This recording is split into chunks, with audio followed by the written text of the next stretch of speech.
Welcome back. Now, I always bring you bad news, but this time around I want to bring you some fun and exciting news.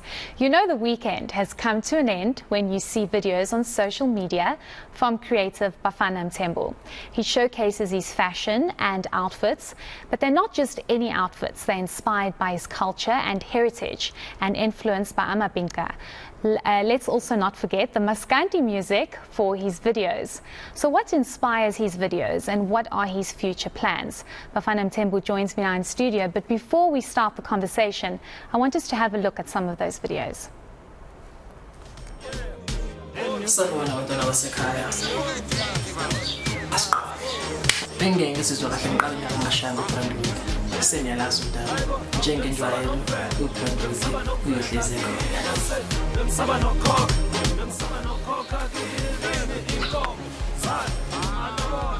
Kodwa ngathi khona into ehlanganayo abantwana basekhaya. Bengifuna ukushala ama-review la ngathi ijacket iyafufa kahle. I can't do that.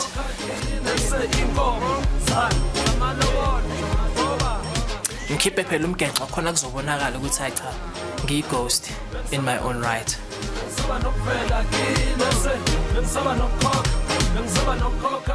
Mbona ukuthi ngaphambi kokuthi ngifise lokuhle awuthi ngihlabe nje kancane lisikhiphile ngesikila bese ngibe best ashone khona.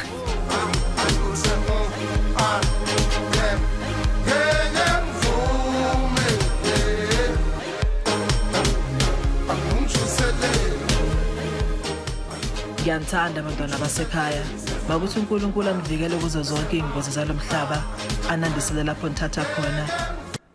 So is that you? Is that really you? That is me.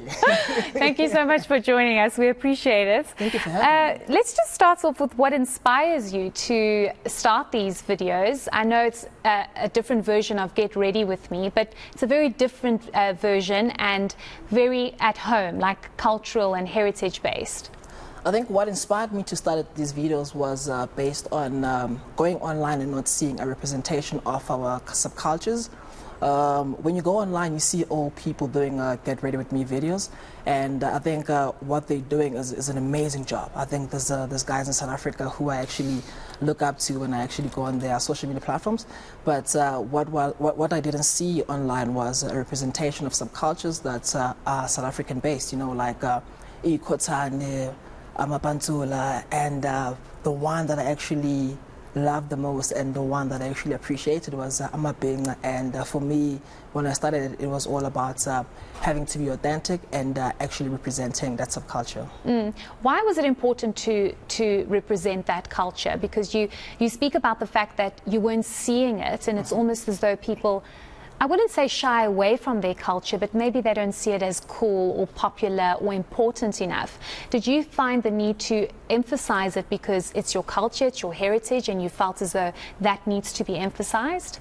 I think more than anything is I wasn't seeing it in spaces that I was actually exposed to.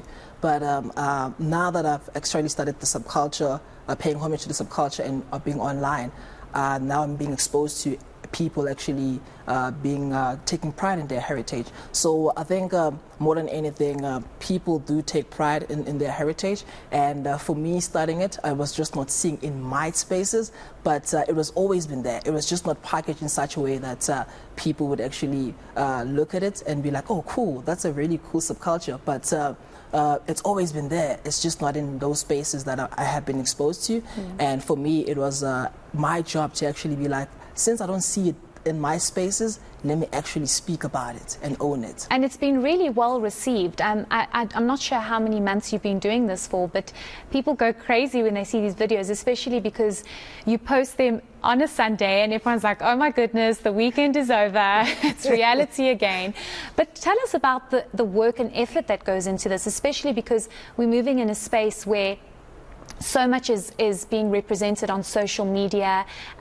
People make a living off of these kinds of videos. But the work that goes into all of this, I mean, that didn't really look easy, especially the moves. So I think the planning starts just after shooting the last video, because the planning involves a lot of other elements that make that package this video to be fun and people to enjoy it. It starts from listening to Maskandi music and actually finding the right song that's going to be paired with the video. Then it goes to actually going online and seeing Maskandi dance moves that people are doing on TikTok or on Instagram or on any social media platform. Then it goes to being exposed to keeping my ear on the ground and trying to find out what people are saying at the current moment, so that I can be able to narrate the story and the commentary is going to be relevant, and people, when they listen to it, they'll be like, oh, it's a phrase from that series, oh, he's speaking about this guy. So I think the planning starts just after shooting the last video, then shooting it when Sundays are for lovers, for other people.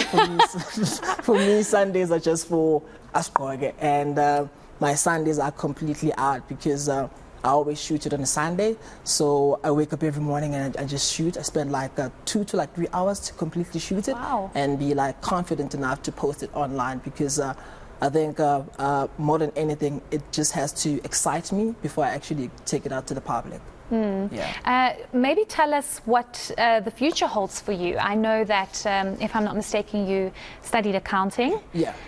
But you have now moved into the creative space and you're doing very well. You're an award winner. And you know, that speaks to the work that you do. And you're saying, I have to feel confident about my videos. I have to be comfortable before I take it out. You're not just tuning out any kind of content. Yeah. But what does the future hold for you? And are you planning to drop more Maskandi moves and outfits for us? I think what the future holds for me is more work that's going to be put out. And at some point, having an opportunity to actually see the culture being appreciated by everyone, and what's stopping people to actually document the subculture. As much as we do have documentaries about eNCA, and we do have documentaries about amabhinca, what's stopping us to actually going more beyond having this a subculture just living on this one platform, into social media? What's stopping us to actually extending it to live in other platforms where it's a documentary that speaks about the subculture, because it's very broad. It's broken down into fashion, which is what I think I'm representing right now. And there's people who are doing amazing in Maskandi, or Kuzani Bongo, they're doing amazing work. And there's other people who are doing like dance moves. And what's stopping us to actually having to document this subculture and package it in such a way that it's gonna live beyond us, and have people look back and be like, okay, cool, here's a subculture which is South African, and it's broken down into all these elements that are touch points and passion points for this subculture, which is fashion. It could be art, it could be dance. And for me, the future is just having to have this subculture live beyond social media and having to be in other platforms. And you would often find that, well, I don't know, maybe this has just been my experience, but older people embrace Maskandi. Older people embrace your attire that you post every Sunday. It's more the older generation appreciation, and seeing somebody that's young and that's coming into a space of social media that's highly influential. You've taken it on your shoulders and you've said, but this is our culture. We should appreciate our subcultures, isn't it? Yes, and I think going back to who appreciates it, I think I was also in that space of thinking that all the people appreciate it. But what I've noticed is that how you represent it is how people are going to be receptive of it. And I think I've always tried to play in a space that I understand, which for me has always been fashion. And what I've done is I've shown how people can actually dress up for their Brentwood pants. You know, they don't have to be like very narrow-minded and focused on one trend when it comes to like dressing up in their Brentwood pants. And what I've seen is that even the younger generation is very excited about these looks, and they look forward in actually getting certain items and rocking them in public.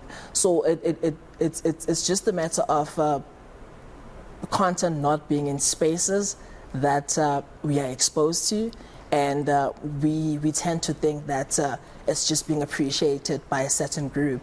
But if we actually package it in such a way that it's going to be relatable to a younger person, I think everyone will just jump in and actually love the trend. And I'm sure Brentwood is very happy with you because everyone now wants to wear Brentwood. They should. They should. We should tell them to make women's pants. Please. Let's quickly, just lastly, I quickly want to ask you before we end off. eNCA. I need to understand the word eNCA. I mean, it's on your Instagram, it's on your social media, and my understanding of eNCA is not a good word. So maybe just explain the thought process around that. I think everyone's understanding of the word is not a good representation. And even when I started being familiar with the word and understanding what it means, it was not a good representation for me, and hence why it was my job to not take a name that's not going to represent who I am. And for me, the word eNCA, to me, it's an acronym which is broken down into the biggest taxi ranks in Joburg. It might not be by size, but I think it might be by people, commuters going to the taxi rank, which the N stands for North, Kings, and Bree Icons. So it's eNCA. So North, Kings, and Bree Icons, that's what eNCA means for me, right? And that's where I actually drew most of my inspiration, because my first interaction of eNCA was at a taxi rank, and they were actually looking dapper, you know? And for me, it was like, if I want to call myself by this name, it has to represent who I am as an individual. And for me, it's an acronym which means North, Kings, and Bree Icons, which is people who inspired me to be... To look dapper. Actually. Okay, great. Thank you so much for your time. We do appreciate it. And thanks for coming through. We wish you all the best in your future endeavors. That was fashion content creator and eNCA, Fafana Mthembu.